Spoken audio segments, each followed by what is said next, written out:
I will talk about how can you fix this problem on your Sonic Boom app.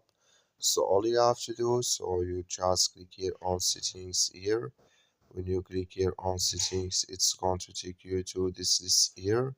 So then you go down, just keep going down, then you click here on apps, then come to apps list here, and there you're looking for the Sonic Boom app, or just click here on search, then here add Sonic Boom, it's going to show for you like this, click on it.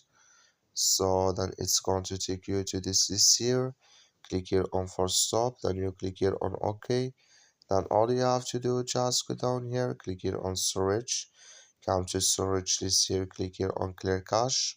So then you go to your Play Store, click on here or Play Store, then here you search for Sonic Boom, it's going to show for you like this. You will find here update, click on it, then it's going to work with you. That's all you have to do. Thank you for watching. Don't forget to support us by liking and subscribe.